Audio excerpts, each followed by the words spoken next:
Hello there, and welcome to the Second Life Book Club. Today on the show, Stu Hennigan with his book Ghost Science. It's out now from Blue Moose Books, and it is an important book. It is heartbreaking. If you have any empathy, it's enraging at the same time. If you have any type of moral backbone or humanity left in you, Stu writes about the first 6 months of the COVID-19 pandemic. He decided to deliver food and medicine in Leeds, it's a city in the north of the United Kingdom. He encountered resignation, hunger, brutal hunger, isolation, violence, the threat of violence at least, basically conditions that middle class liberals like to pretend do not exist in a modern welfare state, be it the UK, be it the United States. Well, I don't know if the United States claims it's a modern welfare state. Maybe some people do. Or my home country of Germany. And Stu wrote this in a diary style book with context and statistics sprinkled in. The book shines because it tells very personal stories of the folks impacted by decades of basically the war on the poor. How is that war being waged? Well, through austerity measures, broadly speaking. Uh, and I want to apologize, folks. I'm very passionate about this topic, so I will editorialize. I'm the host of a program. I'm not a neutral journalist, and I'll ask Stu if what he considers himself to be in this context.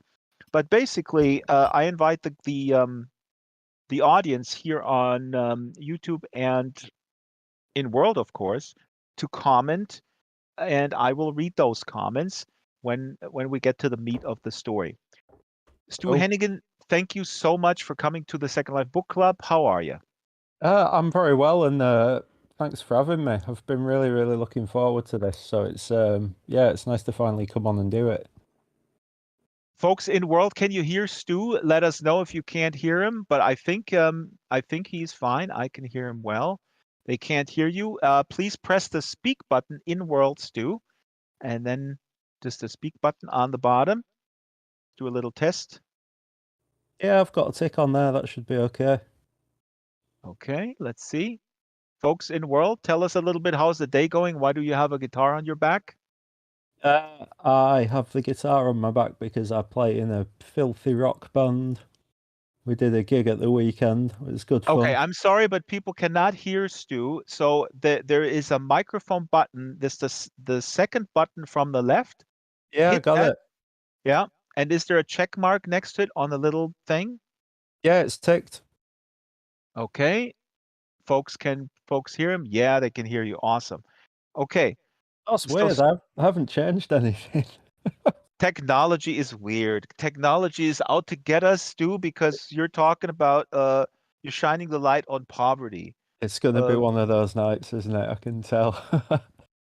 it's the issue, man. It's the issue. People don't want to hear about the issue. Why did you decide to you know what? No, let's start actually reading and getting into the feel of your sort of journal style here. Let's do this. I would like to ask you to stand up and get behind that lectern here. Let's place that Sure. lectern. And you're because the first excerpt is right from the beginning of the book, and I'll Yeah. show a little slide later. That it's a really interesting structure because you also put the number of deaths as they are recorded every month or Yeah, every it's week. every week it is, yeah. It's amazing, and then you tell your stories, and every chapter is starts with this with the number of deaths. I mean, that gives it an urgency, and then of course, and we'll read it later. There's a mostly ignorant statement of from a government official, Yeah, also. yeah. I mean, what I'll do just before I start reading, just a little bit of background about why I'm going to read this bit. It covers a lot of the questions about how I came to be doing the deliveries and stuff. So um, that's why I'm going to start with this. So from the intro. when I can find it. I can So- tell you. Yeah, no, go ahead. No, go on. Were you going to ask a question? No. I wanted to kind of reveal this in the conversation a little bit later. I wanted to give people a taste of the style of the book, and then we'll read why did you do this and why did you, and you know where you're coming from. So we'll reveal Okay. that little backwards. But don't worry, we'll get. I mean, this is this is like the dude of the inside the actor studio where you will say things that you never wanted to say. What we'll do then, shall I do one of the... I'll do a reading from later on in the book then, rather than doing the intro. And then you can get a kind of feel about some of the things that I was dealing with. Let's do reading number 2. That's perfect. There you're actually on the drop. You go into a warehouse, you pick up packages, you get addresses, and then you drive out and you drop off food. Yeah, sure. So there's actually 2 drops on this run. One of them was sort of fairly heavy, and one of them was a little bit more amusing. So it's quite good to just put those in to lighten it a little bit. But this gives you... This was from the first day that I was delivering, or certainly the first weekend. So it was all quite new at the time. The last drop on this run is back in Richmond Hill. It's a narrow street cutting through the back-to-backs, wide enough to get the car down, but not much more than that. It's a gnarly scene. The people here have reacted to the lockdown instructions by having a party. Sofas have been dragged outside and grime music slams from a living room window. There are 9 or 10 people hanging around, guzzling bottles of Copperberg and passing round a spliff the size of a carrot. They clock me a mile off, staring daggers as soon as the car turns the corner, never mind when I park up at the top of the street. I say hello and ask them if they know where number 48 is, despite the fact that one of the sofas is clearly right outside the front door. They're immediately evasive. Maybe it's that one over there, one of the girls says. She wears massive hoop earrings and has hair scraped back, pulled so tight you can practically see a skull through her skin. She's pointing at number 57. I'm trying to be nonchalant, but the atmosphere is heavy. The sense of otherness is palpable. I've worked on estates like this across the city for at least 10 years, but this feels edgy. Usually when I'm doing outreach work, it's in neutral spaces like schools or community centres, so I can meet people on an equal footing. But today I'm on their patch and they don't look happy. No one's smiling. They're waiting for me to make a move, and I'm not quite sure how this is going to pan out. It all feels pretty intimidating. Nah, I say, I don't think it's that one. Who are you looking for? Asks a lad with a diamond stud in his ear and biceps the size of my thighs bulging out of his Chicago Bulls vest. I give them the name on the sheet and they all squint again. Drinks are swigged meaningfully. The joint is passed. One of the men glares at me and spits on the floor like he's Clint Eastwood staring down Lee Van Cleef. Never mind then, I say, turning to leave. I had some food parcels, so if you see them, can you tell them that you need to ring the number again and we'll put them back on the list? The penny drops. Oh, mate, did you say number 48? That's us. Yeah, man, number 48. Stay there and I'll go and get it. They're happier now, a couple of them coming over to help me unload the car. Safe, brother. Thank you so much for bringing this stuff. You know, you're a proper legend. Someone pats me on the back. Another hand ruffles my shoulder. The idea of social distancing obviously isn't one that they're on board with. I'm nodding along. No worries, guys. Give us a shout when you need some more. In truth, I'm happy to get out of there in one piece. My next job sheet is Kirkstall and Burley, familiar territory in parts.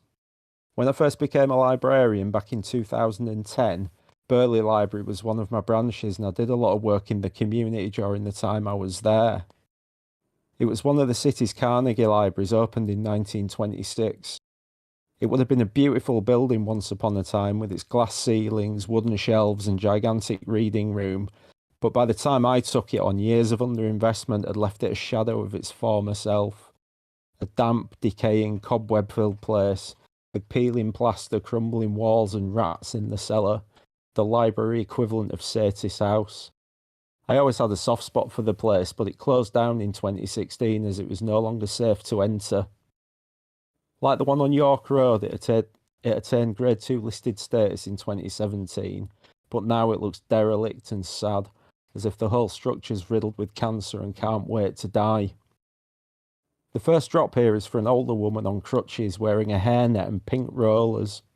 She's propped up on her doorstep taking in the sun.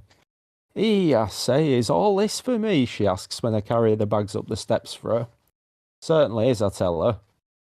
There aren't any fags in there, are there? I crack out laughing and apologise for the lack of cigarettes. Tell her that while we're trying to look after people's needs, we can't quite stretch to feeding their nicotine habits. Don't suppose you've got any Rizzlers on you with your love, she wants to know. I know there's some backy in the living room. God, I could murder a tab. I wish I did, because then I could give her a pack and it'd clearly make her day, but she's out of luck. She says she used to go to the shops, but her arthritis is bad at the moment and she's not so good on her feet. And anyway, she says, my neighbours will go mad if they catch me out and about with all this lot going on. Could they not go to the shop for you? I asked. I'm sure they will, love, but there was no one in when I phoned them up and I want a fag now. I'm tempted to go to the shop and buy her some Rizzlers myself, but I've got too much to do. So I say, well, hopefully they'll be back before too long. I bloody hope so, love. I'm gasping. By the way, how much do I owe you? You'll have to wait while I get my purse. It's on kitchen table. When I tell her it's free, she's amazed. The tendency of the older service users to expect to have to pay for the food parcels is something that will crop up regularly as the weeks go by. The older generations are completely unable to grasp the fact that the service is free. Conversely, few people of working age ever inquire about the price. To people of this woman's generation, born around the end of World War II, the idea of any kind of welfare state is anathema. You never get summat for now. This all changed in the 70s and 80s when mass unemployment led to huge dole queues. Benefits as a precarious means of support has been embedded in certain parts of society ever since. To people who are used to accessing services for free, the idea of asking how much something like this costs just doesn't seem to occur. And that's Stu Hennigan reading from Ghost Science. Amazing. Thank you, Stu. Please do take a seat.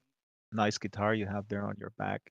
Now, this gives us a flavor of your job, and now we can maybe go in a little bit the details how the job actually function. I mean, I think you worked for about 6 months or so, and you describe in the book in this diary style how it takes a toll on you personally as well.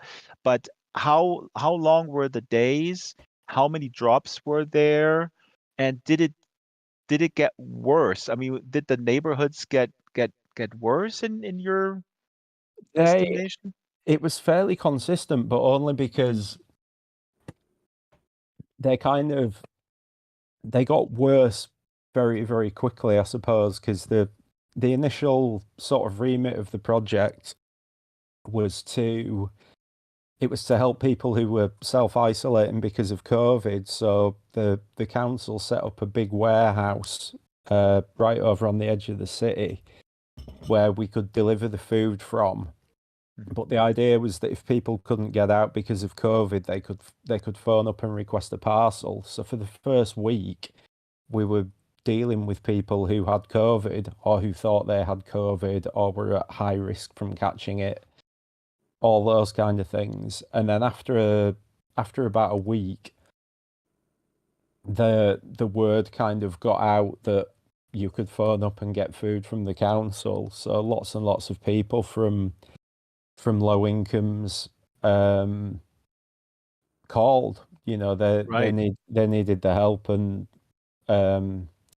so we went out to them. But the FDC, the Food Distribution Centre, was up and running for 6 months, and I think apart from the first week, I was there for the whole lot. You know, so maybe the first week when I wasn't there will have been the same. You know, the dealing with people that actually had COVID and stuff, but very, very quickly it changed. So the amazing thing here, really, for folks that folks need to understand is that the initial concept was to help people who are isolated and who can't get out because of the lockdown. And you very quickly realized, no, there is an epidemic of food insecurity in my neighborhood, and people without COVID uh, have problems to know where their next meal is coming from. And there are stories of where you're delivering also baby needs diapers and stuff like that. But I want Yeah. to read this excerpt here real quick where you have a drop and nobody's answering the door, and then you get Yeah. a text from the guy, and the guy says, "Why didn't you leave the food? I was in the bath. I need food now. You have to come back." And then you respond, "I'm very sorry because you've already driven away. I'm very sorry, but the food center is closed. We'll bring you some food tomorrow. Don't miss us when we come." And the guy says, "What will I eat tonight?" Yeah, and I knew that they were in the house because the children were waving at me through the window, but they wouldn't come out and get the stuff, and we were told not to leave it. We had to give it to the person Mhm. that had phoned up for it, and it was really, really, really difficult. I stood on that guy's doorstep for 10 or 15 minutes waiting, Right. and I could see them upstairs. I could see the curtains twitching. They were watching me. It's just it's very sad to think of the kind of trauma that somebody must have experienced to be starving and know that there's food coming and still be frightened to answer the door. It's a terrible thing to think about. Absolutely, and I actually have this on my run sheet for a little bit later, but let's talk about this right now. What I find amazing, what I said in the outset, is that, and I have these conversations almost on a daily basis as a dog owner. You talk with people. I have it here in Germany. I have it in America, where people basically say this does not exist in my country. This type of poverty, maybe in India, maybe in Brazil, but here, no. I mean, do you have these conversations in your circle of friends? No, but I think the I I mean, there's a denial that there is a incredible inequality, and this level of poverty is just is very, very close. Yeah, I think that I mean from my point of view, even before this happened, I knew that it was there because I've worked with these communities for 10, 12 years. So it's very much kind of it wasn't new to me. It wasn't as if I kind of went into this and it was a really eye-opening thing to see it. But I've found that in the UK, I think some people know that this happens. I think the real issue is that because it's all so kind of it's almost segregated. So in a city the size of Leeds, if you come from somewhere, one of the fairly affluent areas like Shadwell or Bramhope or something Right. like that, you would never ever have any reason to go to the places that I visited in the book. It's a bit like in San Francisco, you wouldn't go to the Tenderloin if you were born in one of the really, really nice bits. There's never any kind of reason to go there. Um, there is, This is interesting that you mentioned San Francisco. It reminded me that actually a startup of Second Life founder Philip Rosedale, he was in the Tenderloin, and I went there a few times. oh, I really? was, yeah, yeah. It was very. I mean, it's being gentrified so fast, and there's. I could go on for hours. Please stop me. I just want to say that the gentrification machine in San Francisco, and the police handling, getting rid of people that don't want to be seen is an advanced operation. It's absolutely brutal. Um, but yeah, you don't want to see it, and you can avoid it. This is what I wanted to say. There was a Silicon Valley guy in out of San Francisco who said in an interview that he was that the homeless people offend him because when he gets driven to his uh, job in the morning, um, he wants to feel good and drink his coffee, and he hates it when he looks out the window and he sees homeless people, so they should be removed. And he gave Right. this interview with no irony. There was no irony or self-awareness. Uh, yeah. So, and Um, Zephyr is mentioning LA. In LA, you can drive for 3-4 miles in the downtown area. We had an author on who works with homeless people in LA. But anyways, Stu, go ahead. I didn't want to interrupt you. yeah, so there was an article that was written about the book in a fairly high profile magazine over here, and the woman who wrote the article actually said in it that she lived in Leeds for 18 years. She was Mm. born here, lived here for 18 years, and she didn't know the extent of the poverty in the city. And Mm. she's writing for a socialist newspaper, like a national big publication. That is Um, amazing. and I think it is just because these areas are so separate from each other. I think that one thing that I really wanted to do with the book, I think that people are conversant with statistics around poverty in this country. So there are lots and lots of people who they read newspapers like The Guardian and The Observer and things like that, and you look at the stats and it'll say so many people live below the poverty line, and Yeah. they look and they go, oh, that's terrible. And then if you want to kind of follow it through, well, what does that mean? So you can look it up and it'll say the UN defines poverty as this, it defines absolute poverty as that. But it's still a numbers game. It's, it's whatever percentage of the median income, all the rest of it. And people, they can feel sorry about poverty on a very abstract level without actually feeling it, So then the statistics change and there's 50,000 more people below the poverty line. You say, well, that's awful, but you never get the sense that they're all people, they're real people with families and jobs, a lot of them. There was an awful lot of working people that we dealt with. You never, ever, ever get the human face of it. And that Yeah. was something that I really, really wanted to come across in the That's it. book. That was if there was one aim of the book, it was to put a human face on the stats.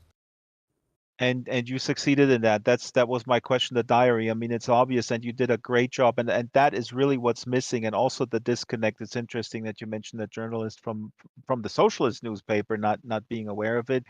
I feel that there is a general disconnect between a certain class of very well-meaning journalists who also don't live in that world, and who have empathy, but they also are at most maybe parachuting in a little bit, writing a piece, and then going back to their Yeah, posh parties. I mean, that's kind of a little bit of a cliche, but it's I think it's there's some truth in it.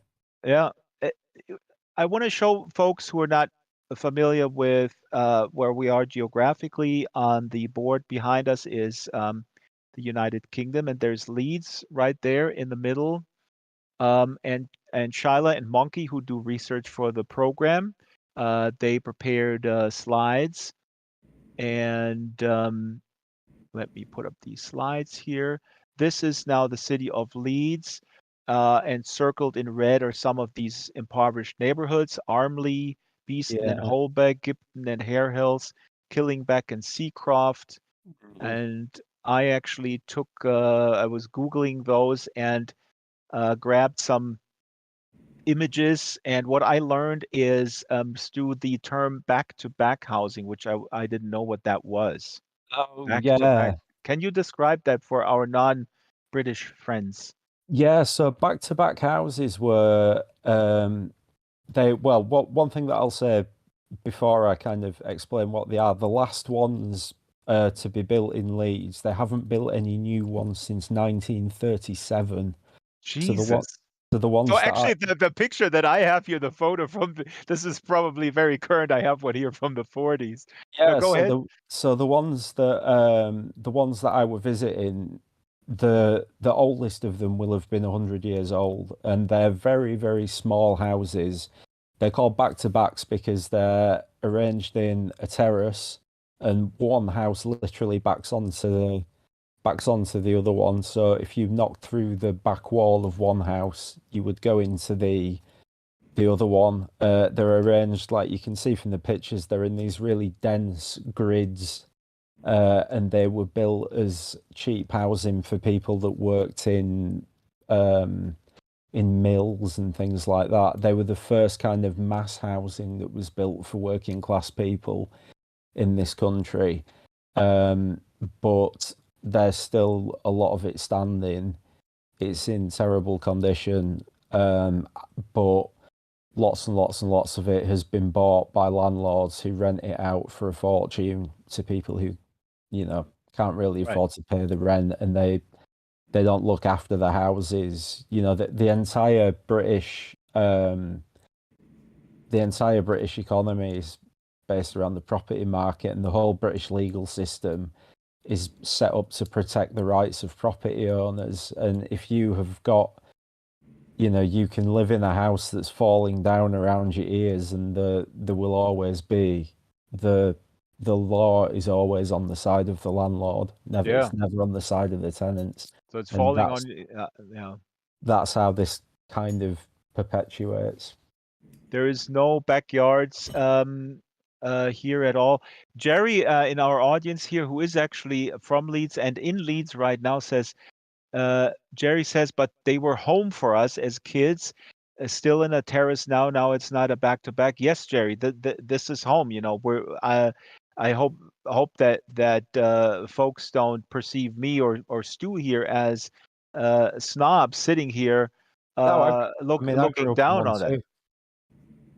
Snobs brings me to later. We'll talk about George Orwell and The Road to Wigan Pier, which you reference also in the book, and he was actually called a snob. That he was like looking at working class people almost 100 years ago. But okay, I digress. We'll do that a little bit later.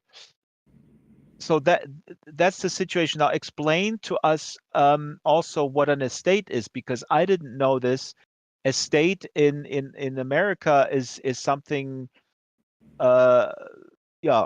upscale, I guess. But what is an estate in the British context? Well, what it generally just means like a postcode area or an area of housing. So if you've got, for example, there are parts of Leeds where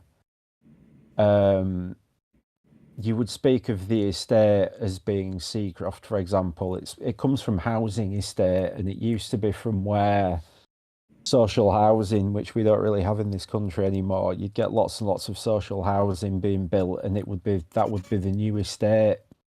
That's what I thought. I thought estate refers to a group of houses, maybe high rise, like this one here from Holbeck, and that is basically a unit of specifically social housing, is what I thought it meant. So it's generally more than one. So you might have in like Seacroft, for example, you've got tower blocks and lots of houses. But Seacroft, there are different parts of the estate. So you talk about the Boggart Hill estate, which is actually just part of Seacroft, but it's a particularly deprived area of it, centered around a place called Boggart Hill. But it's quite a tricksy word to define in a sense, because it means you can use several kind of different meanings for it, but you usually just referring to a part of an area or on a bigger scale, like the whole area itself. I understand. So this could be part of it doesn't necessarily have to mean a separated area for local housing, because Kati Roska here says the projects, which would be a term in America for social housing. Yeah, and that's kind of where it started. What's happened in this country is that in the 1980s, all of the social housing was sold off. So what used to happen was if you couldn't if you couldn't afford a house to buy one, you could put your name on a list and get a house from the council. And they were, they were beautiful houses. They were built to last. It was something that was kind of set up after World War II as part of the, not really part of the welfare state, but part of that approach to trying to look after the people of the country.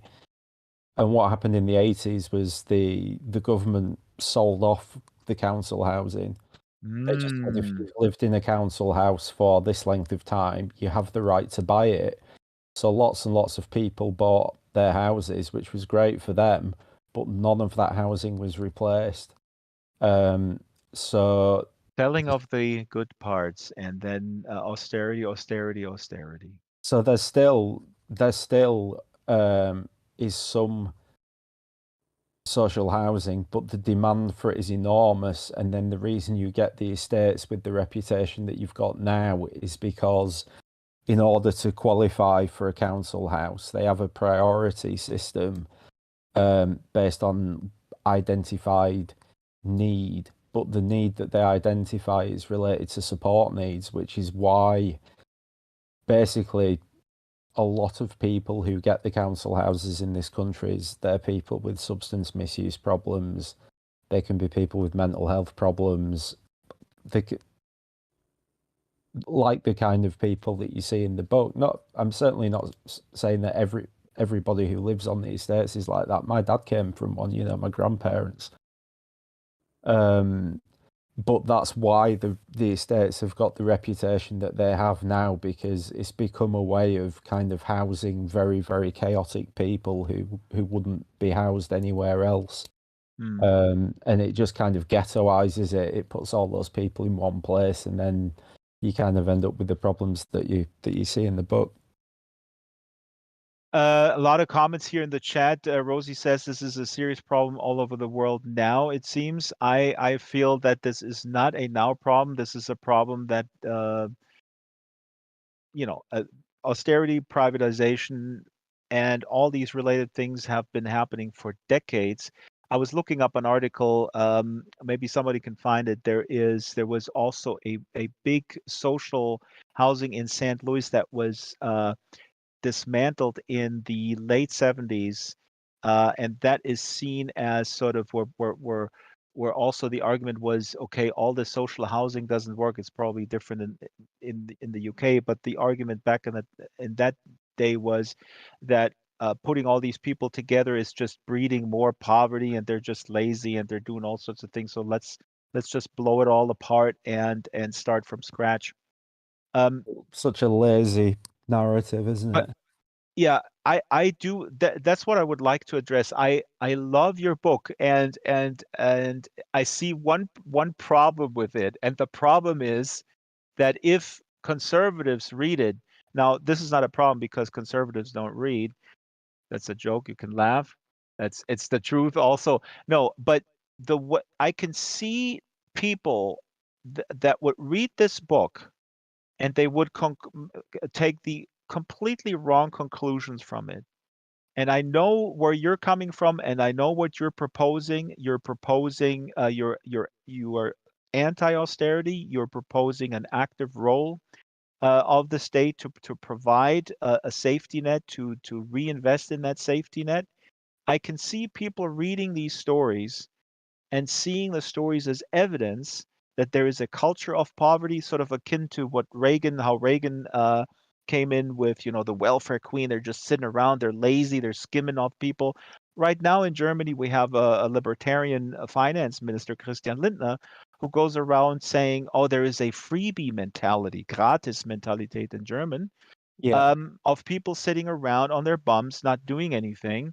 So this is a very, very omnipresent narrative that seems to be extremely has longevity, let's put it that way, and is also sometimes adopted. And I heard it said by people who are also in the same boat, right? So they're saying, well, yeah, these guys are really lazy, but and they should get less.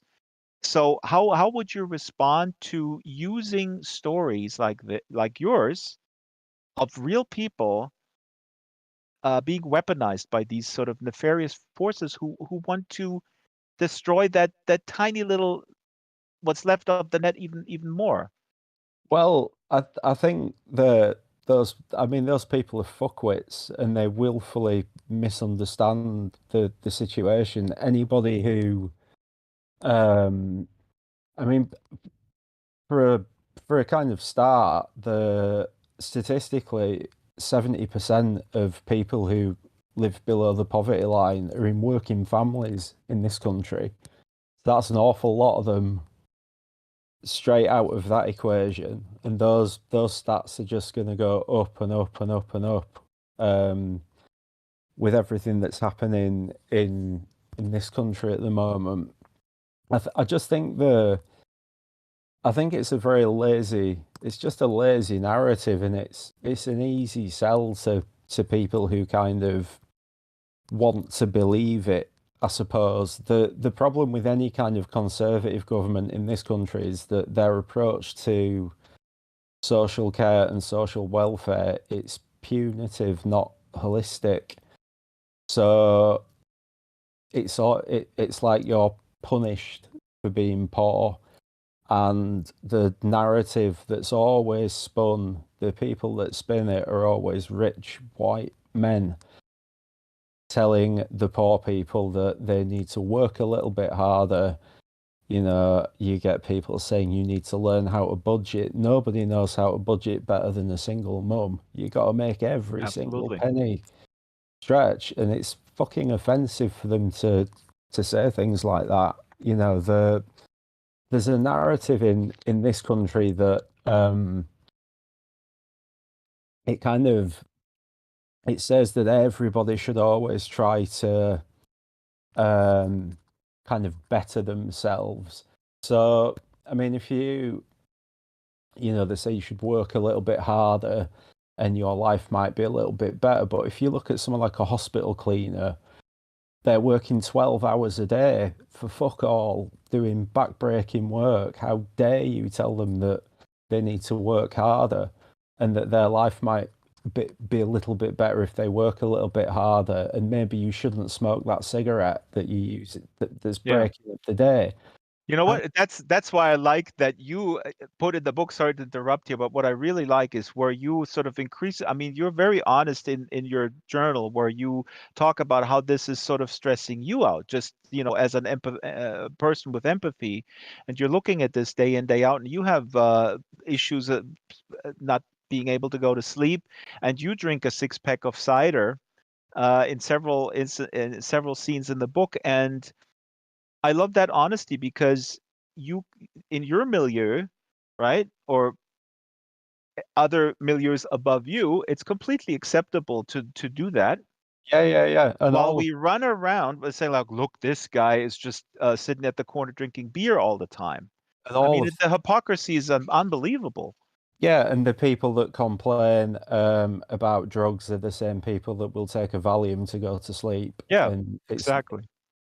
It's nonsense, and it drives me crazy because if you actually follow the logic of that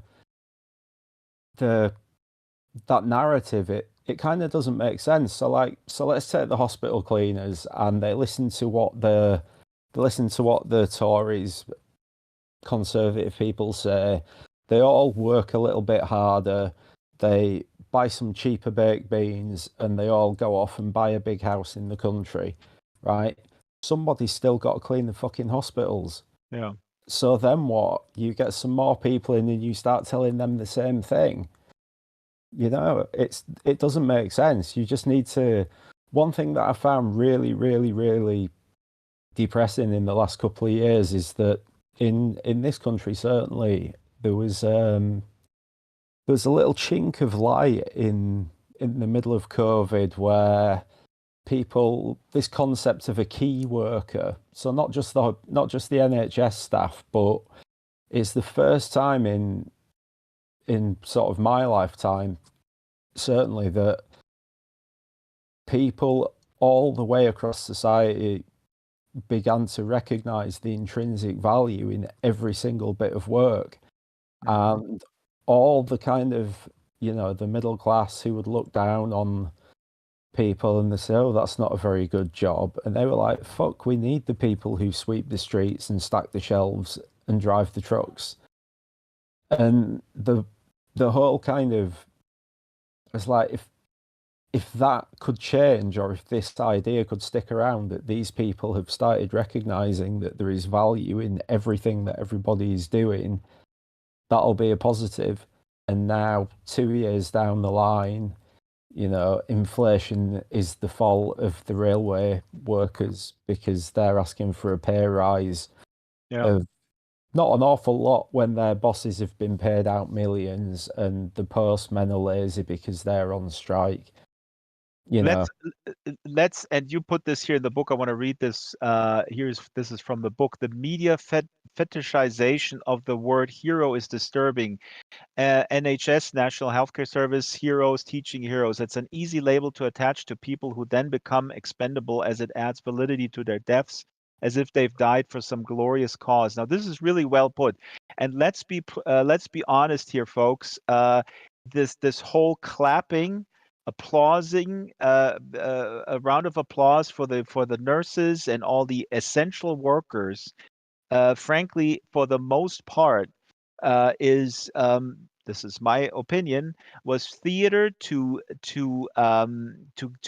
give them, like, I mean, it's like you're giving the guy a couple of chocolates, but what he really needs is a fundamental change in the way his work is structured, the wages that are stagnating for decades, and your clapping is not going to change that worker's condition, or you're calling him an essential worker, the term used in America.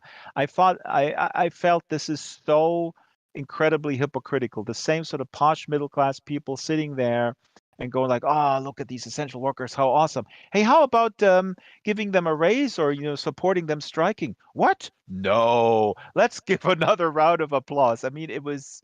That's exactly what happened in this country. So when the Prime Minister had been hospitalised with COVID, he came out full of praise for the NHS that his party have spent the last 10 years trying to dismantle. Exactly. And as soon as the nurses said, we need a pay rise, the Chancellor said, we haven't got the money.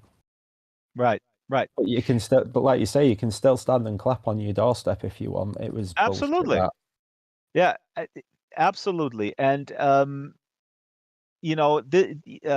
this is making me, your book is making me angry, Stu. Is that supposed to be like that, or?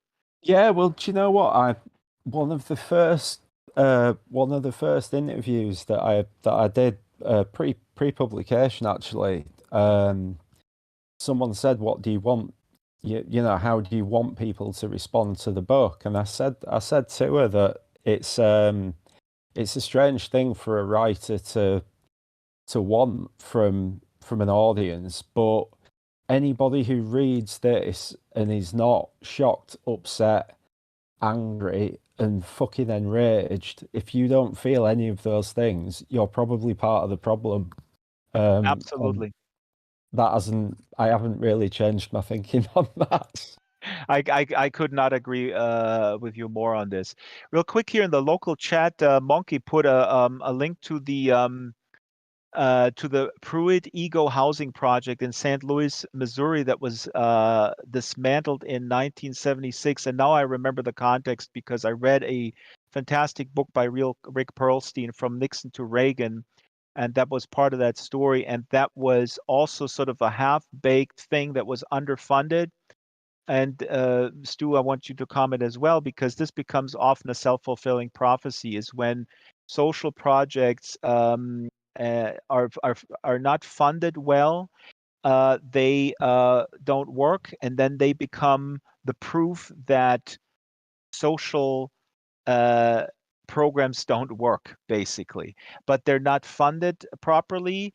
They're half-baked very often, and often also they're cut very short. Matter of fact, Flenza Jürgens here said, we visited someone living in Pruitt Ego, the social housing there, a couple of times. She had a nice little apartment. There was no support for extra things like security. So this is a prime example. In Rick Perlstein's book, he goes into detail how, this house was built, say, here you go, poor people, now do your thing.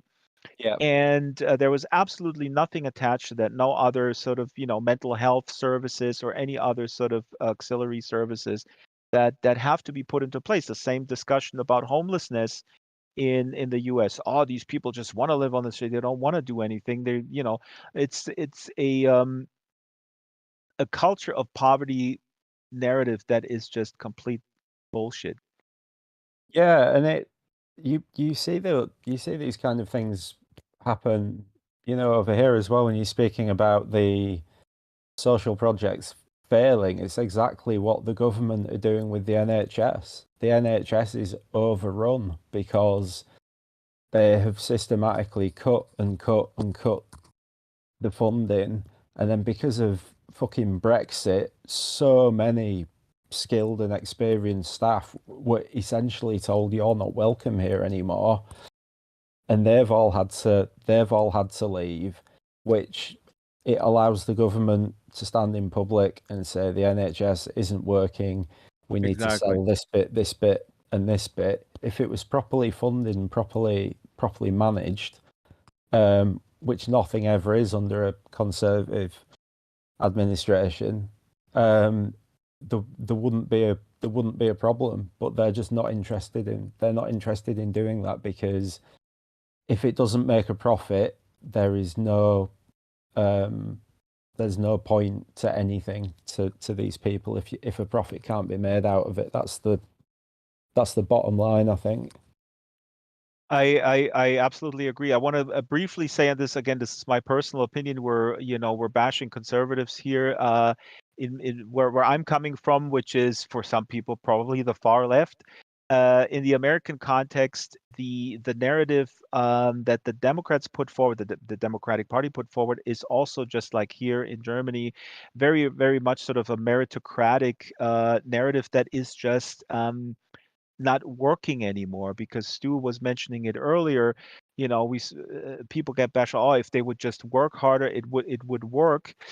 I feel that the truth is, unfortunately, that most parties, center left parties even, really buy into that meritocratic approach, that by playing by the rules and doing everything right will lead to a good life with fair wages and a good job. That only And works if everybody's starting at the same level, though, doesn't it? correct. And so I find it very disingenuous what the major parties in the US and also here in Germany, the Social Democrats, who also dismantled the German social welfare net together with the Greens. We're not going to get into the weeds on that one, but they believe that there needs to be this incentive, and that's the only way to get people to work. And they created a huge low wage sector, Yeah. 20 years ago, and we're now, the problems that we have now are due to that sort of misguided plan of tying services to basically something that you also write in the book, that nothing is for free. And I have this discussion all the time with, like, would you give them money would you just give it for free? And then the cliche comes, of course, well, they will just use it for drinking, those kind of stereotypes. um yeah, I don't know what the solution is the solution a universal basic income or something to that effect, to decouple it from shame, maybe? Yeah, it's a total no-brainer to me, to be honest. Yeah, when you look at how much money there actually is in the country, you just work out what you would consider a reasonable amount of money for somebody to, have the basic necessities of life, and just redistribute the money to allow that to happen. It doesn't even, for those people who would like capitalism to continue, capitalism still goes on. It just means that everybody is looked after. So the people at the bottom end of it, aren't struggling in the same way because they're guaranteed an income that gives them a basic level of financial support, right? Yep. There was a brilliant essay. It's quite old now, but by a guy called Bob Black on the abolition of work, which was Mm. written. I think it was. Do you know that one? Let's now people Google. I have a lot You of can people on my staff. you can get it online. It was written in Here about it is. 1983, I think, and Bob Black was writing about. He's speaking about universal basic income. He's just talking about it in a different context because he's looking at it from the point of view of the early 80s, where he's looking at a future where a lot of jobs will be automated and it will make people redundant effectively. So it's how do we deal with the fact that there won't be as many jobs in an automated future? So he's kind of coming at it from a different standpoint, but the idea is the same. Everybody's Mm. guaranteed this bottom line of income. He talks about the effects that it'd have on the arts and productivity and creativity and all those kind of things as well. Um, Mm. there's got to be a better way than what we've got now because in Seagrove, for example, in the book That's an Estate I've worked around for 7 or 8 years. I was based in Seacroft for a long time. I worked there a lot.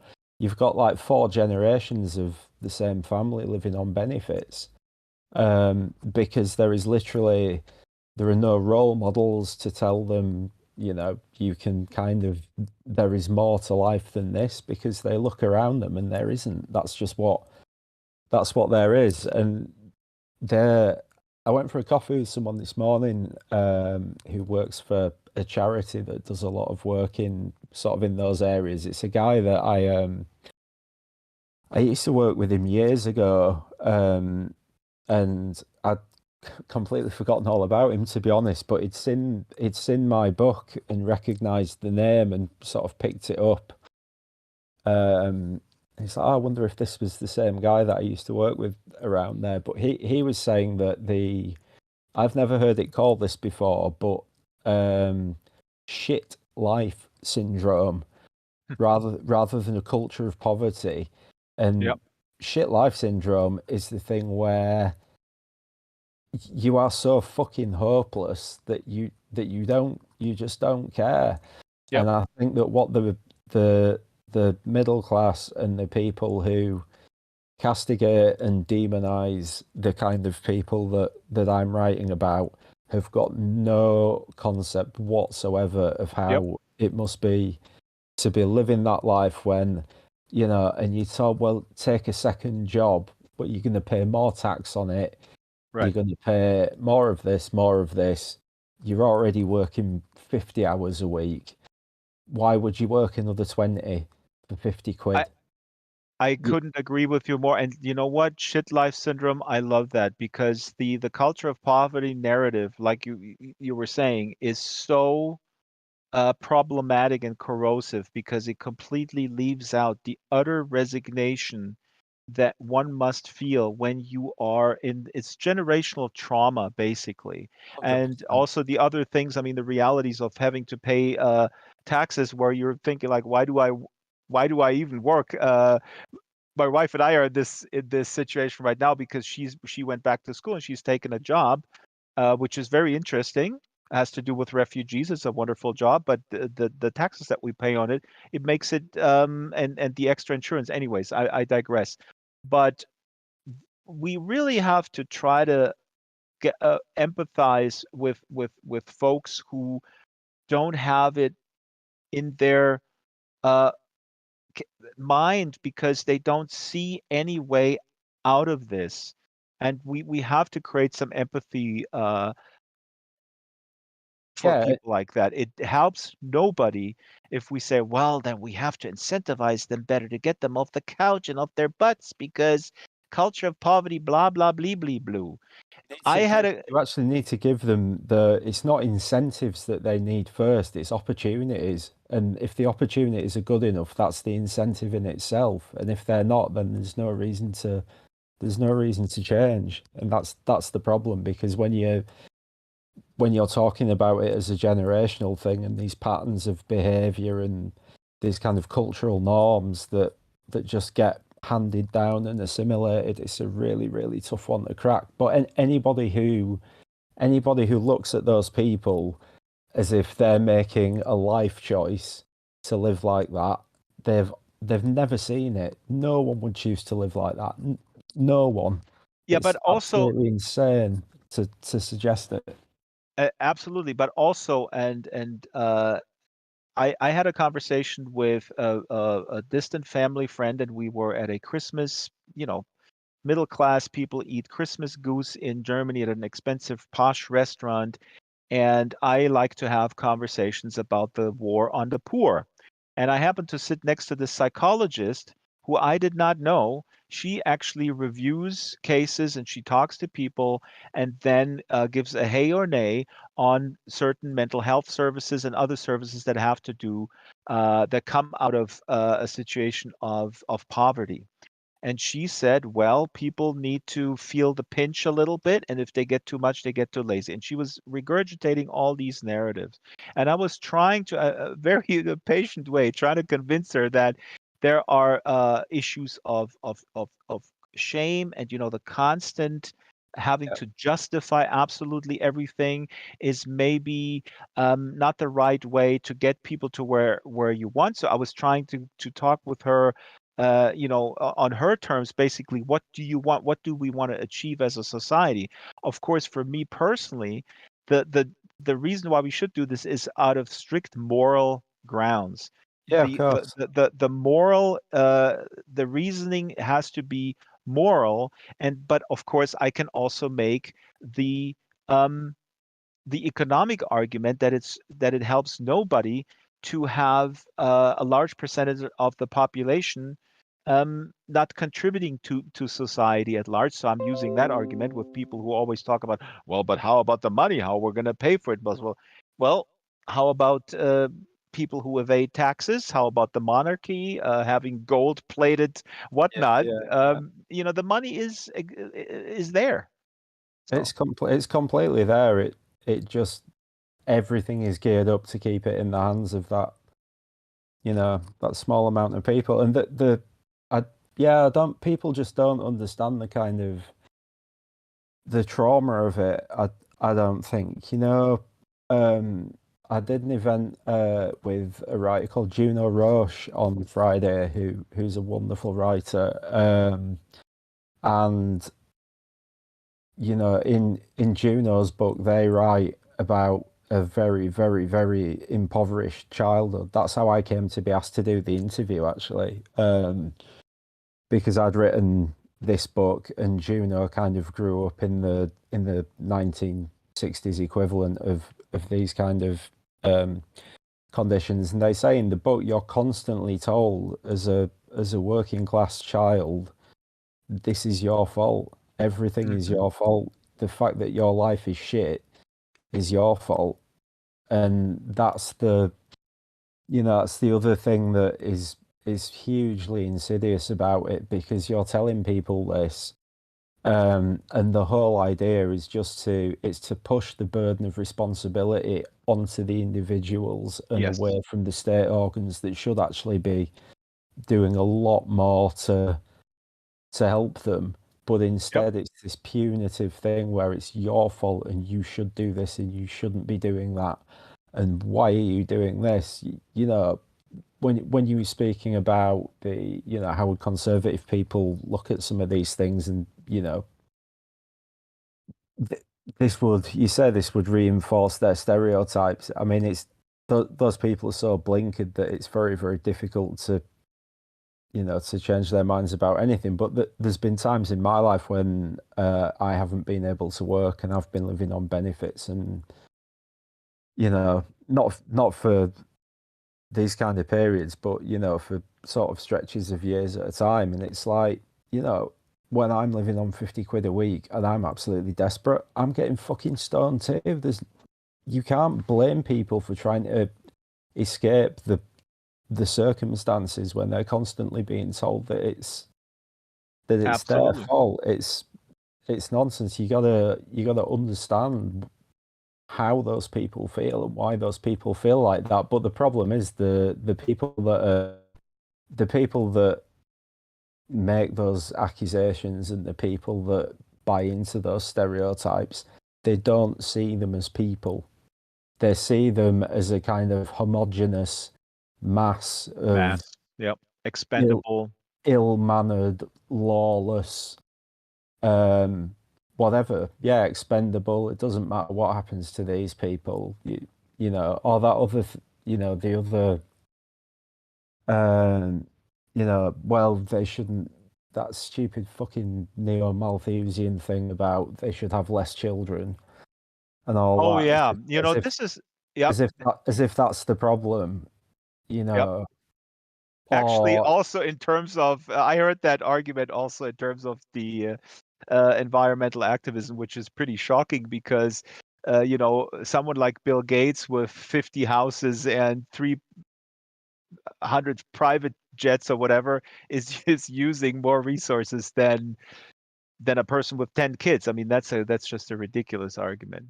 yeah, I mean, strangely, actually, I've just I've got an essay about climate change coming out in a magazine called Lunate in about a month, and it's an argument that I kind of debunk in that as well. When the idea of personal carbon footprint, again, this is all just part of the same shit. It was actually invented by an advertising executive at Shell or BP in the early part of the 2000s. There you go. Not surprised. And they said it was the most successful advertising campaign in their history. And again, it's that thing about putting the burden of responsibility onto the individual. Onto the individuals. But as part of that, they were saying you could reduce your carbon footprint by having less children, as if our future breeding habits now is going to ameliorate the damage of 100 years of mass industrialization and all of the damage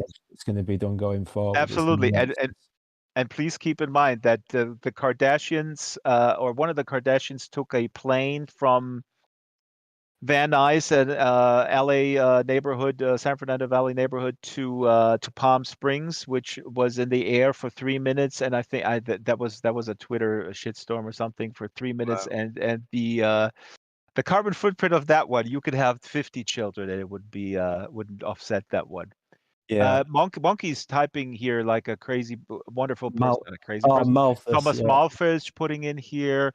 Lots of comments. Please just repost those comments. I'm trying to get through them, but it's a wonderful conversation here, going back and forth. Juno Roche. And I'm glad you guys are having a nice chat in there. I can't answer these because it's going too quickly for me, but I'm really, really glad that everybody's kind of engaged with it. And stuff. Whatever you want to comment on, go ahead. I'm following it at the bottom of the screen, so but I can't actually participate in the chat because I can't talk and type and read at the same No worries. Let me ask you. Let me bring up here. Oh my God, I messed up our set. I destroyed leads just now. This is individual responsibility. I put a texture over the backdrop. What I wanted to ask also, this is in the same vein, but here a little excerpt, and then maybe you can read one more. But this I want to read from the book here about what I mentioned earlier, the threat of violence here. And you explained this really well also when we talked about it for the last hour. But this kind of succinctly puts it all together, where you get you feel threatened. I mean, the people look threatening. They outnumber you. You're not a bodybuilder, I understand. You don't have a black belt in karate. No. And you're going into hostile territory. And here you go back to your van and you write, back in the relative safety of the van, I'm sweating buckets and feeling more than a bit panicky. The last few minutes are something I never experienced. There's a valuable lesson to be learned. Some of the people on these estates are so disenfranchised that they're suspicious of everyone, even those who are trying to help. They see the council livery and automatically think I'm there to chase unpaid rent, evict them, or any number of unpleasant things. To them, I'm driving the van and wearing the badge of the enemy. So this actually also explains why people who should be theoretically, from a left perspective, be coming into the fold of the left progressive movement or thought or whatever, but they do see government completely legitimately as the enemy because they're not doing anything. They're just harassing them all the time. Yeah, it's like that. It's that thing about the big other. You're either one of us or you're one of them. And I mean, one thing that is quite interesting to know is that I've said this at a few things. The before the book was published, I had a lot of questions from certain types of people, and they would sort of tiptoe around it a bit, and they'd say things like, "Oh, well, that must have been very stressful and traumatic being in those areas." You know, the implication being it must have been very difficult working with all those poor people. What they don't realize, the people that generally ask that question, I come from a working class background. My dad was born on a council estate. The kind of I grew up. I certainly didn't grow up in the kind of poverty that is depicted in the book. We were a couple of steps up the ladder from there. But in terms of kind of cultural reference points and the way that I was brought up, I've got a lot more in common with the people in the book than I do with the people asking the questions. Yeah, absolutely. I know exactly what you mean. I mean, And I this is think and then you're now with the success of this book. Then now you have to sort of, you mentioned this earlier. You're sitting there in interviews with well-meaning people that are can't. so Uh, for the people like in the quote that you've got there, like they see me as the enemy because I've got the badge and I'm driving the council van. To me, there were some situations that were, kind of very intimidating. Don't get me wrong. The one that you've got on the quote there, that that guy threatened to headbutt me, which wasn't great. But when people kind of they're like, "Oh, you are brave going to all those yeah. places." It's like I feel quite at home in those places because a lot of them are fairly similar to how things were when I was growing up. I'm more comfortable. I'm more familiar with it than I am with, the people that, my children go to school and everybody's lives in houses that have got 5 bedrooms and, that's alien to me. That's not my world. I used to deliver books in LA County 25 years ago, my first under the table job when I went to America, and I drove down to South Central African American neighborhoods, had a great time, was completely oblivious not completely. I knew there was gang issues and stuff like that, but I had great interactions with working class folks. And then sometimes in the afternoon, I drove up to the Beverly Hills area, and one time somebody asked me, "Oh, do you have one of those books left?" Right? I delivered to schools. So I went to this posh school. I love the word posh in Beverly Hills or adjacent, and said, "Oh, no. I think I sold the last one down in Compton or Inglewood." And Yeah. the lady looked at me as if she was like, "How did you survive going there? Do That's you it. have a bulletproof vest? Do you have a machine gun with you?" It Yeah. was the fear in her eyes. It's so interesting and sad that they grow up with cliches that there's a war zone down there. Yeah. It's incredible. It's because they see the stereotype and the label, not the person. That's Yeah. that's what it is. So when I was dealing with Well, the media and propagandizing, tabloid media does a lot of helps a lot it with does that. because in this country certainly they're owned by right-wing businessmen and um they push the government agenda, and a lot of people are kind of keen to believe it. I mean, what I haven't actually got this on on the list, but I could do a reading if you like that follows on Yeah. from what you've got there. Please, let's do that reading. Let me say one thing. You're listening or you're watching the Second Life Book Club with Stu Hennigan, and the book is Ghost Signs. It's from Blue Moose Books. You got to go to bluemoosebooks.com right now and order it right now. Yes, let's do a different reading. I was thinking of something here. So Let's go straight to the reading. Yeah. So just to kind of contextualize it for everyone that's watching, the bit that Drax has just quoted on the screen came after I'd been to a house to drop some food off. I'd parked the van outside, and a guy came running out of his house with his shirt off, screaming at me, "What do you want, you cunt?" and all these kind of things.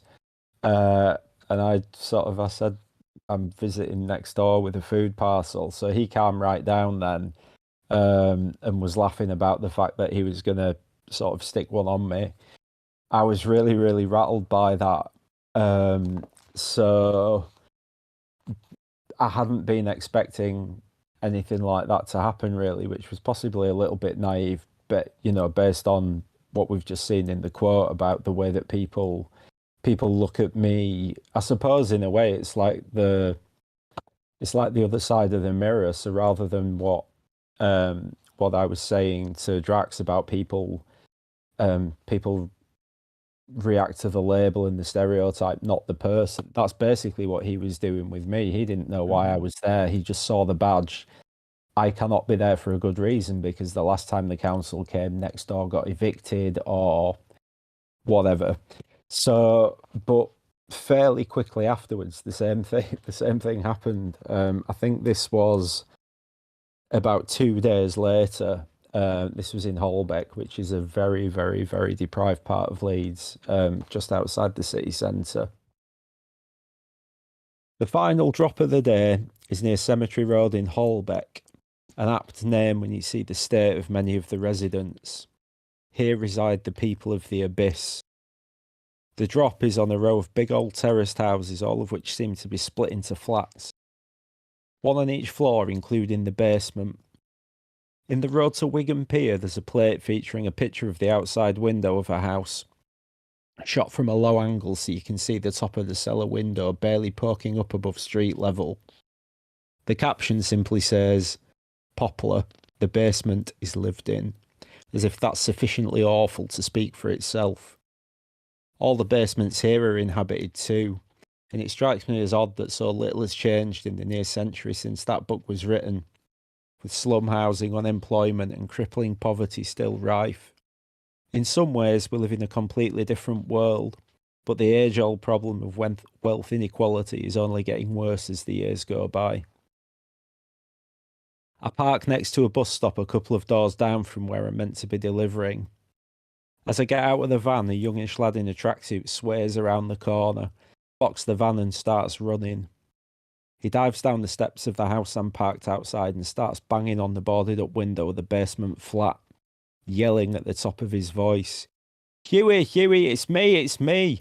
You gotta get out, mate. There's some cunt here in a Leeds City Council van and it's right outside your flat."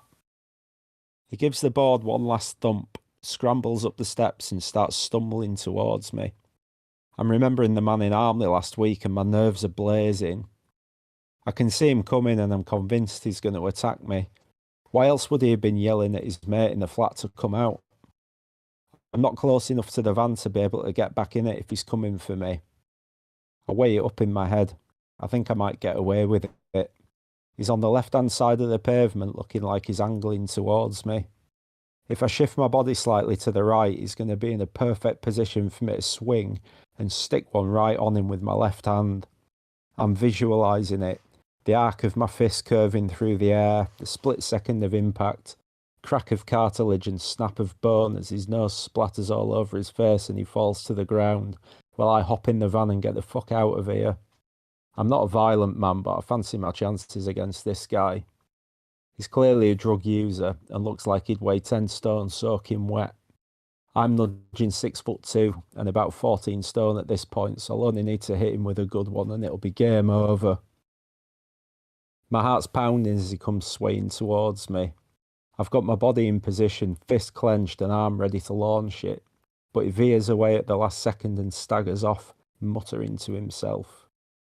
In my paranoia, he was gunning for me, but the reality was simply that he was so fucked he couldn't walk straight.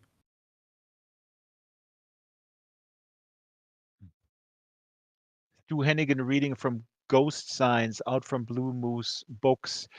Stu, this is wonderful. We only have 12 minutes left, so I have a bunch of questions. And you mentioned the road to Wigan Pier. We're going to get to that, but real quick, there was two things in the oh yeah, this is what I want to ask you. You delivered also to a kind of a really rich neighborhood in a couple of scenes.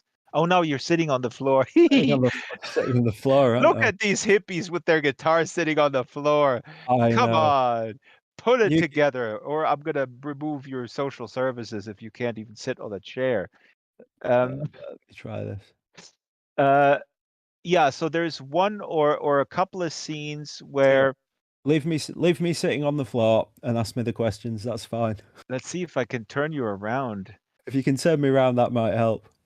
No, stand up one more time. I know I can do a trick. I'm gonna move this right in front of you. Stand up, and let's see here. Now, right in front of you, if you click where you're standing now, look in front of you and right click there Okay. and choose sit here. Oh no, you turned around again.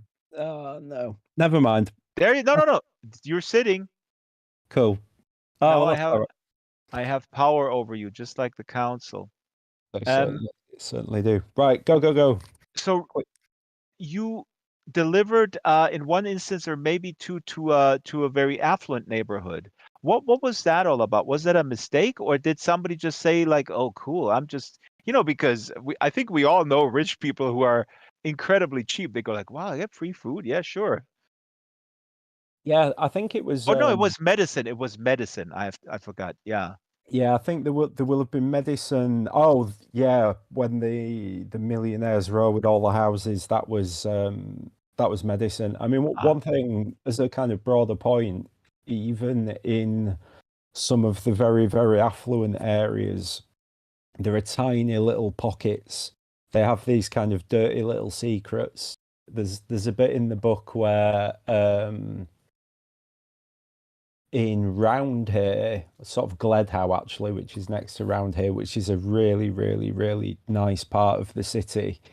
Even in Gledhow, there was an estate that a little estate that I delivered to there. There are you kind of get the juxtaposition of the extreme wealth and the extreme poverty, even in the affluent parts of the city. It's very, very strange.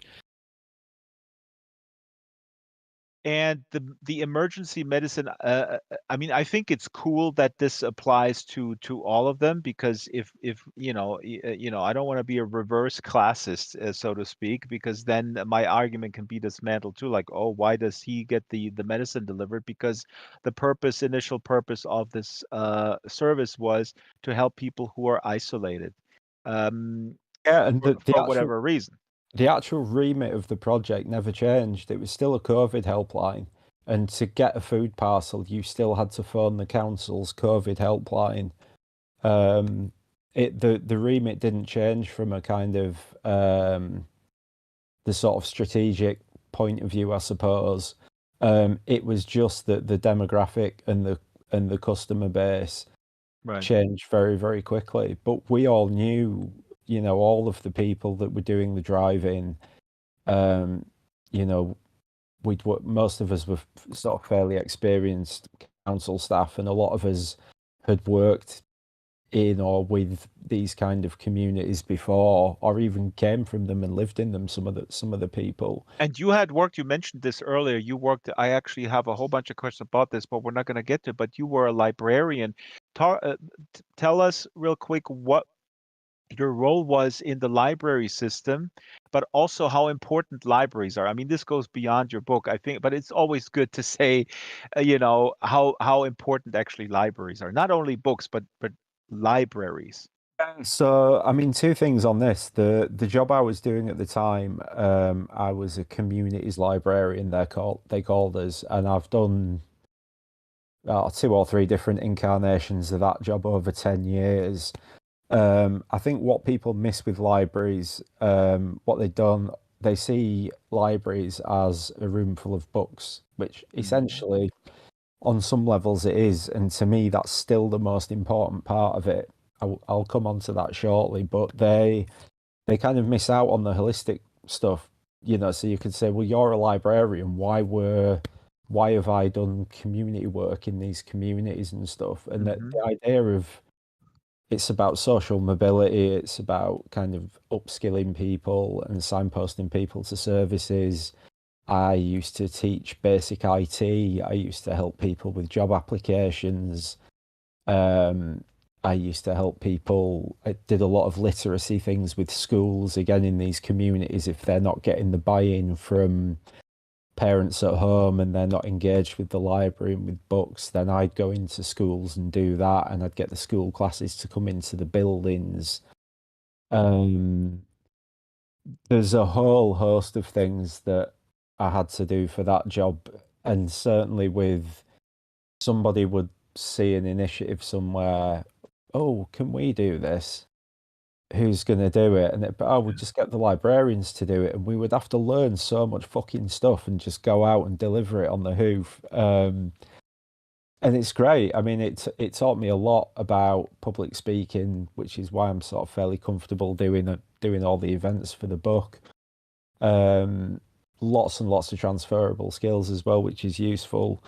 The job that I actually have now, I've been promoted since 2020. The job that I actually do now, we've got 34 libraries in Leeds, and I'm in charge of buying the books for all of them. Oh, that is awesome. God, that's my dream job. If there's an opening, you gotta call me. Oh my God. Oh, wait a minute. I can't work in the UK. It's not in Europe anymore. I do lots and lots and lots of other things as well as that, but that's a really, really big part of my job now. So having done all of that holistic stuff that libraries offer, having done 10 years of that, it's now really nice to kind of let other people do that part, and I can focus on the books and the publishing and writing workshops and poetry nights and stuff like that. But buying books is absolutely wonderful. But very important takeaway here is libraries are community centers in a world increasingly privatized. These are very, very important little islands of where people interact, come together, and get all sorts of services other than just books. The other quick question that I have is the food. If you want to comment real quick, my wife worked at a food bank. In Germany, and we knew this also from America, but it's still shocking when you see it, that very often it's not the food bank's fault per se, but the food that is being distributed is really crappy processed food, sugary foods, and often it looks like just big companies are just offloading their crap. So this is also another thing where people sit around and go like, oh, these poor people, they should eat more healthy foods with more vitamins. They would probably be a little bit more motivated. Well, yeah, and we give them this crap, Yeah, right? and it's very expensive to eat healthy food. I mean, the stuff that we had came from a mixture of places. The council bought some in, and some of it was donated as well. We weren't trying to send people out processed food. We were trying to send them what we would take if we had it. We would take them a bag of fruit and vegetables, a loaf of bread, and then a bag of things that, depending on what we had at the time, it would be things like pasta and rice and baked beans and things like that. But there was always a bag of fresh stuff when we had it, which was most of the time. So it wasn't certainly not in the case of this project. It wasn't that we were taking Good. out, just loads of shit to do it. The problem that we did come across, though, even 2 years ago, was that we'd get people saying, "Thank you so much for bringing this. I don't have enough money to put in my electric meter to cook it." And That's the other thing. The way to help people is also actually give people cash. See, this is good that you point this out. I mean, it's a complex thing, and if you do one thing, you need to do the other thing. You can't do one thing and then say, "Well, I did this one thing and it didn't work, so let's just give up." And people just are lazy. yeah, I Stu, mean, I it's have I I was just want to. Yeah, go go ahead. go go. No, I was just going to say, just to finish that point off, because I know we're running out of time. It's a whole raft of kind of holistic support that people need, but Yes. because of the financial constraints on local authorities, it's impossible. It's impossible for local authorities to deliver those services. Now, we're looking at another post-COVID nationally in this country. Local authorities had a shortfall of about £3 billion. They're now being told that they're going to nationally need to find another 18 billion on top of the 10 years of cuts. The cuts that are being proposed are worse than the austerity cuts that have absolutely mullered public services in this country. And I was going to say it's difficult. It is now nigh on impossible to give the people the support that they need. And even the charities that would pick up some of that slack, they're not getting the funding either, because government funding to charities is being cut. There's less money to go And around. people should not, I'm saying people should, but let's not say it's impossible. I know what you're saying, Stu, but let's just say it's possible to get money because money is available The through money's there. uh, a financial transaction tax, let's say, through getting all the money that is offshored by the financial services provider, also known as London. Uh, the entire city who is in the business, which is in the business of making sure that people park their money overseas. That's number two. And number three is for military purposes is always money. And number four is, I mentioned I'm not a friend of anti-democratic systems like the monarchy, for instance. I know that people have an attachment to that kind of stuff, but I would suggest I that the don't. money that they're using is there's a lot of money there. And 100%. Yeah. right? I mean, if you just take one of the wheels of that golden thing that the Yeah. hologram of the Queen was paraded around last year, with I don't know. I wanted to show this slide here. This is a slide that Shyla prepared for Leeds historic working class housing from 50, 60, 70 years ago. And I want to mention the Road to Wigan Pier, which is a book by George Orwell. Here's a slide with different covers, and it's a book from 1937 where George Orwell talks about the working class and his observations about working people before World War II, obviously, and how they dealt with what in the UK was referred to as the Great Slump, the Great Depression. Yep.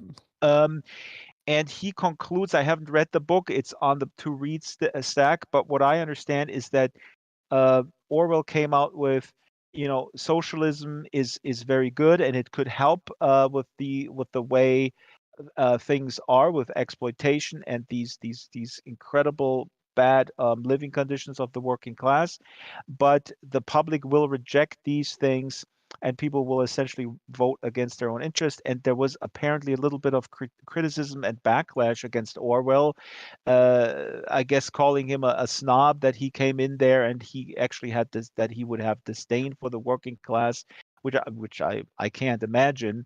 But what does that book? Two questions. What does this book mean to you? And also, are you not completely depressed that nothing has changed in 100 years? I mean, I'm bringing back this collage of the working class housing, and we talked about this for the last 90 minutes now. No investment. Buildings are dilapidated. Yeah. It's interesting because I promise this is a true story. It will sound like bullshit, but it's not. When George Orwell was one of the first kind of serious writers I read, when I was probably about 13, something like that. One of my English teachers in high school got me reading him. I should say as well, I'm actually a fiction writer by trade. Oh, yes. I write fiction and poetry, and the fact that this is non-fiction it's complete happenstance. It's a long story. We don't have time for that. But when We know that you have unpublished books, but now that you're famous, you can push those out quickly. yeah, well, I'm halfway through the next one. So, but Good. when I read The Road to Wigan Pier, I actually bought copies of it for my grandparents because they used to tell me stories about how they grew up. And I bought a copy of it for my granddad on my dad's side and for my grandma on my mum's. She came from a family of, she had 11 brothers and sisters, grew up in a, a 2-bedroomed house. My granddad on my dad's side was the same. They were Irish Catholics. I think there were 10 of them as well, or 9. And I took them the book and I was like, is this how you guys used to live? Because reading this and listening to your stories, and they were all born, in the 1920s. So they were kind of age when this, when these accounts were taken, and they were like, this is it. This is how we used to live. And it's like, wow, that's quite incredible. So to have actually done that as a 14-year-old or whatever, That's amazing. and then the whole thing have come full circle with this one it's really odd. It's just That's amazing. This is fate, I guess. You were meant to write this book. Were your grandparents? Do you remember if they said that this George Orwell snob coming into telling us how we live and what we're supposed to do? I think that they would have been suspicious of him, and I suppose that's the difference with the difference between me and him in the context of when people are comparing the two books. That is the difference, because he came from a very, very, very, very, very privileged background, and he was going to these communities as a complete outsider. All of this stuff was anathema to him. He came from you can sum up George Orwell's entire literary career in a single sentence. He described himself as being a member of the lower upper middle class. And that's George Orwell's writing career in a sentence. But that's where he was from.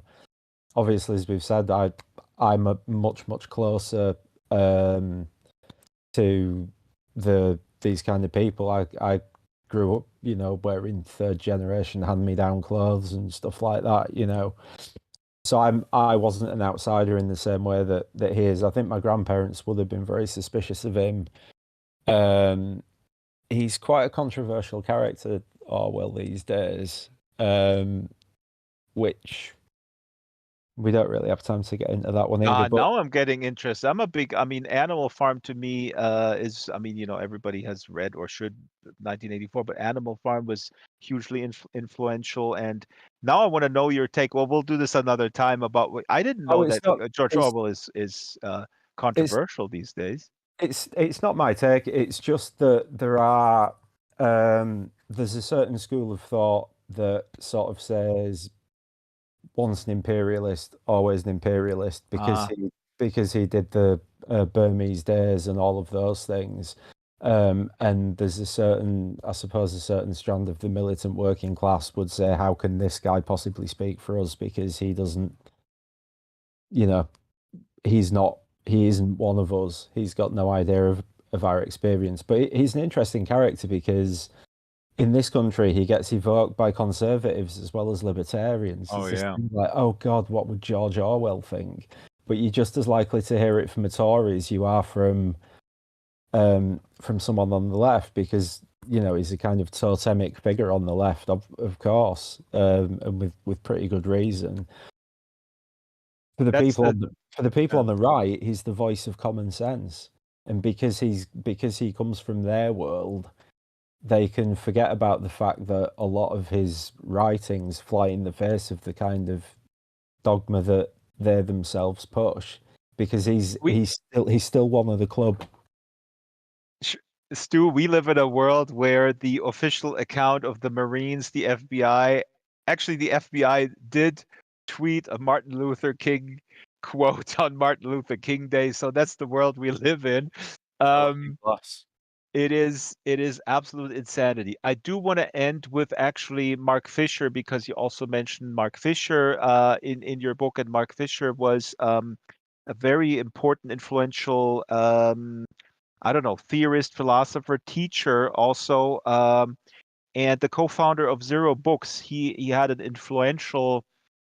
um, influential essay called "Exiting the Vampire Castle," basically about cancel culture and other things. Really important. Look it up. You find it online.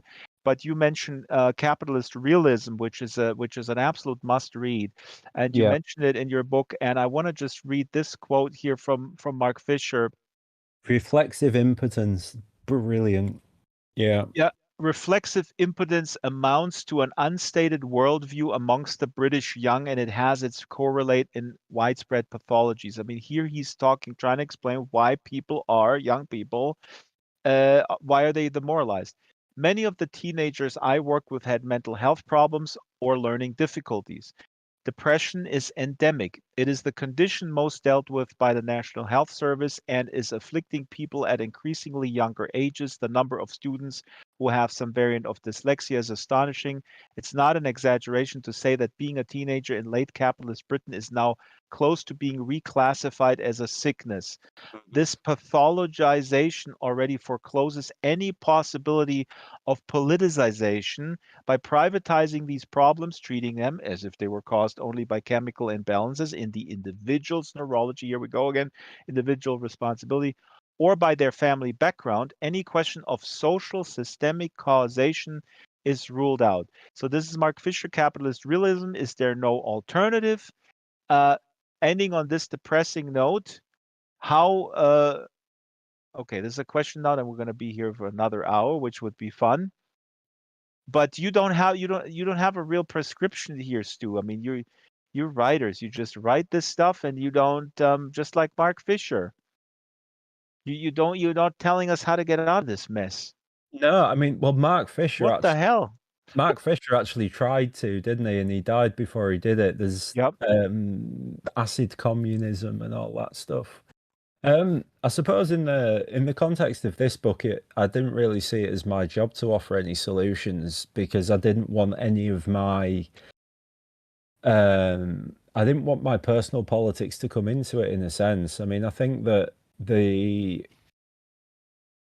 it's obvious what conclusions most readers will draw from the book, and you can infer, because I'm sympathetic towards the people rather than demonizing them, you can kind of infer where I'm coming from.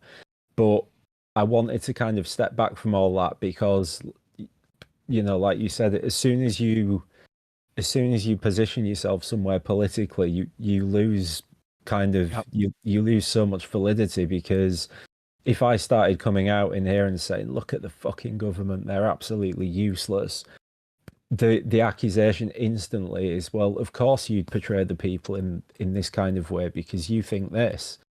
Yep. So I just saw myself in a sense as just being, I was just there to document it, and I just needed to do it as kind of objectively and dispassionately, I suppose. Not in the sense that I wasn't upset by a lot of the things that I saw, but just in the sense that I couldn't allow too much of the kind of rage that I actually feel at these things to filter through, because as soon as you do that, it becomes polemic, and there's a time and a place for polemic. I just didn't think that this was. You know what? I just realized that you actually give a solution in a sense as well. And the solution is because of the style that you chose here with this, the presentational style and these individual stories, and leaving out the, the politics. You created empathy and anger, and then the anger goes away and the empathy stays. And that is maybe a solution. I quote Michael Brooks all the time. Wonderful young American political commentator, host of a podcast, very influential, passed away at age 36 2 years ago. And he used to say, be kind to people, be ruthless to systems. And, Yeah, I and know and that one. always keep Like that in it. mind, right? So like even if you're like pissed off at the guy who's answering the phone or customer service, I mean, this guy also just has this shitty job, badly paid. Yeah. Um, let's try to be in solidarity with him. And I think that's what you do with the book, is you're creating a solidarity. I mean, at least in my head, a kind of a solidarity that can move mountains, frankly. I know people go like, yeah, you guys smoking too much weed. I don't smoke at all, and I don't have a problem if you smoke. But why not dream big like this, right? I mean, why? I mean, there is an alternative, Mark Fisher. I'm sorry, there is. It's kindness, it's empathy. I think that's what it's kind of the biggest weapon, I suppose. I mean, there was one just to kind of finish it off. I don't go on the internet looking for reviews of my book. I think that when you That's a rabbit hole. yeah, I mean, you just kind of you pass it out to the public, and I mean, I've worked with books for most of a lot of my working life, and you can get a book that has been praised to the heavens, and there will be a handful of reviews that slate it, and you can get a book that has been absolutely slaughtered by everybody, and somebody will say that it changed their life. I don't think you drive yourself crazy if you're worried about that stuff. But somebody actually sent me a review of the book that they'd seen on Amazon, and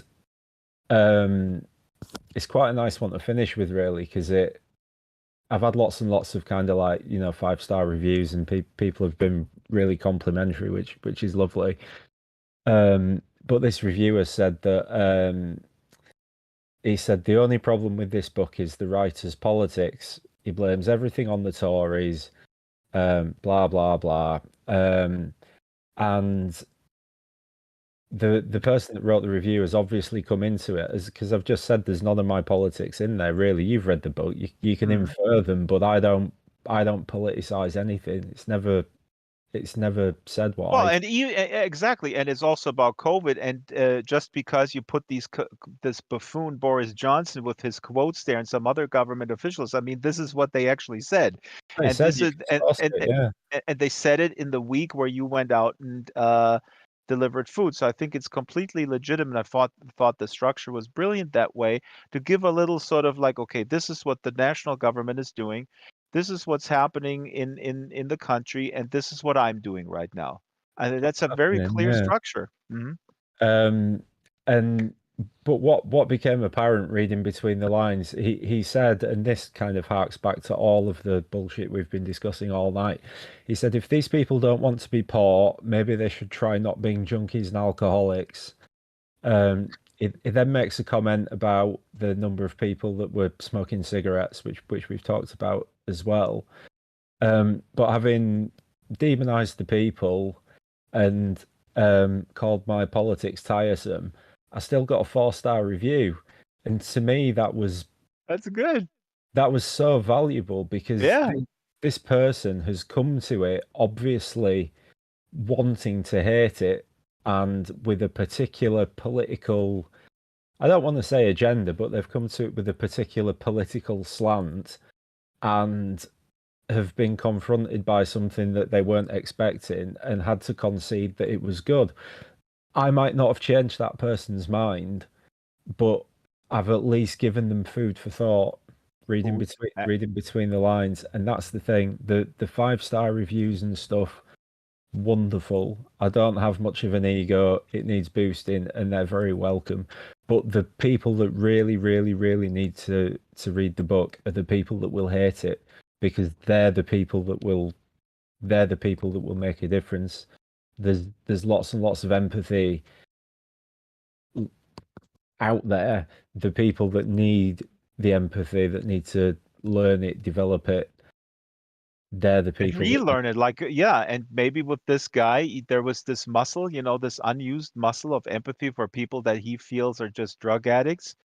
They do Maybe that, literally need to learn it. It's yeah. not something that it's like if you can't see past the surface of somebody in such a shallow way, you've got no idea how to kind of relate to people. That it's quite scary in a way, but that's the audience for it because it's those, as I said, it might not change people's minds, but it'll give them something to chew on, and I think that would be really valuable if I could kind of manage that, I suppose. Your word in God's ear, and I say this as an agnostic. Um, Fantastic book, Stu Hennigan, Ghost Science, out right now. Please do check it out. It's really important. I mean, these are the issues that divide us, that separate us, and what you did here is with this story. I mean, people are questioning, hopefully, their conditioning, and we've all been conditioned relentlessly in this way for decades. And we just need to be in solidarity and think a little bit more deeply about context. Stu, thank you. And thank you, audience in world and on YouTube, the in world audience. Really, really engaging conversation. The chat went by so fast. I'm sorry if I ignored. I didn't ignore it. It just went by. And I have to focus on the conversation, right? That's why I'm hired. Big thanks to the folks on YouTube as well. If you want to support this show, please tip us in world. There's a tip jar. Ruby put out the tip jar. I don't know where it is, but you can put your Linden dollars in there. Please consider joining the YouTube channel or send us a super chat. Big thanks to Kitten Duo, always supporting the show. The Second Life book club is every Wednesday at 9. Sorry, when is it? Oh yeah, 12 p.m. Sorry, I get my time zones mixed up. 12 o'clock Pacific time. That's Second Life time. 7 o'clock GMT. slbookclub@draxtor.com is the email for the program with feedback and also author recommendations. The show is produced by Isabel Sharon, Shala the Super Gecko, myself, location manager, master builder, Ruby Geek. Please, camera, zoom out a little bit because we're sitting on a rooftop here and Ruby put this set together. It's basically Leeds. And down there are folks on the street. There's a few homeless folks on the street down here, dilapidated buildings, vacant shops, garbage here on the street, and old furniture. And we're sitting, like the privileged class, the chattering class are sitting on the rooftop of this building high above the madness. No, we're all in it together. And Stu's avatar also made by Ruby, one of those paper avatars with a guitar. Really, really fantastic. And again, big thank you, audience. We had a wonderfully diverse audience, very engaged today. Now, what did I say this? Yeah, slbookclub@draxtor.com. You can also message Jared the bot to recommend authors, share ideas, critique. There's a calendar, there's a Discord, there's a Flickr, there's all sorts of things that you can find. And lastly, I was going to thin out the show to a bi-weekly show because we put a lot of work into it, but I couldn't quite do it because Simon Stevenson, a friend of the show, is coming back, and Simon is a wonderful guy, a Scottish dude who lives in America, and he wrote a book called Set My Heart to Five that a lot of people loved, and he emailed me a few weeks ago. He has a new book out. It's called Sometimes People Die, and it's a medical thriller. So Simon is a medical doctor turned screenwriter, and so I don't know what to expect from this book, but Simon is also a wonderful person. So check that out. That's next week, October 12th, 12 o'clock Second Life time. And oh, I almost forgot. Right now, I'm going to bed, as every European should, get a good night's sleep. But if you're in America, well, first of all, please befriend each other. I need to say this from now on. Please befriend each other. Reach out to a friend and befriend each other and meet up again. But at 2 o'clock Second Life time, there is an event at the Glinka Gallery with Shyla. There's new exhibitions at the Glinka Gallery today at 2 p.m. Animal Instinct by Lash VV and Come Fly With Me by Trini Freeview. And this is launched with a special poetry reading by Shaila and Wolfgang Glinka. People know that Shaila is an accomplished poet, and Wolfgang Glinka, who runs the gallery as well. And they're reading poetry about the natural world. Shaila, if you can put the slur in the local chat, that's at C4th. Here we go. And Stu, thank you, and good night. No worries. Good night. Thank you for having me, everyone. That was brilliant. Cheers, Drax. See you later.